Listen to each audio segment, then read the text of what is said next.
Growing up wasn't all it's cracked up to be, but I couldn't wait to get big back in elementary. Now that I'm big, I wish I had that Benjamin Button disease. Oh, how life is but a dream. I snap back to reality, turn that frown upside down and get the devil a fatality. He will not rule me, he will not ruin me. Here's the middle finger to you, sincerely me.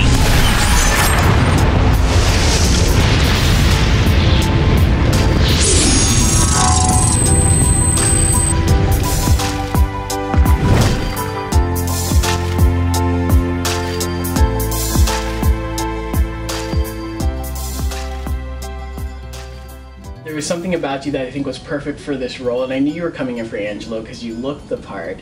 And when you auditioned, you killed the first scene you did.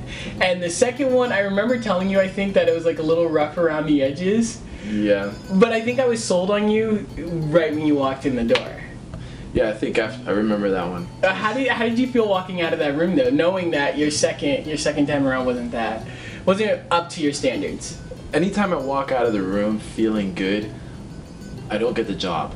Oh really? So if I'm like finding myself fighting my audition after the audition, I always feel like I might have a pretty good chance.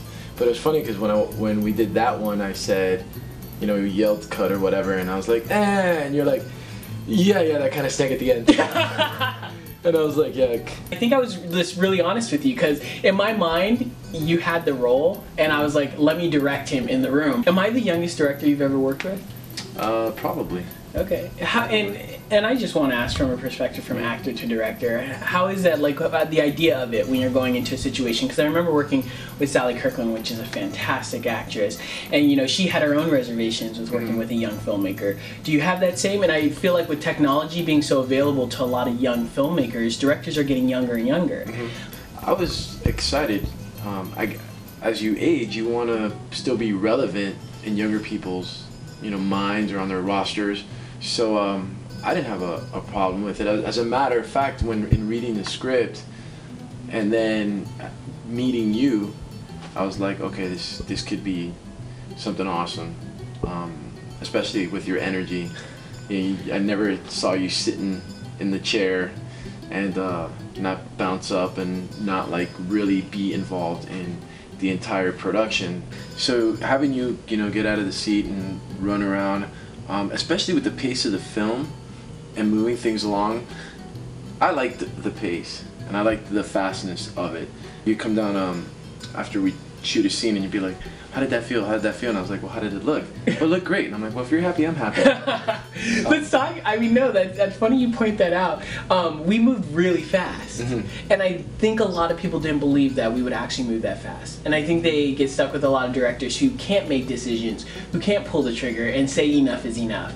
And for us to get all the things we did in 12 days, have you ever moved that fast on a film before? Not on a film. To get out of the way of a train, yes. Having worked on the soaps, it made me feel a little bit more confident because I was familiar with the pace. I liked it.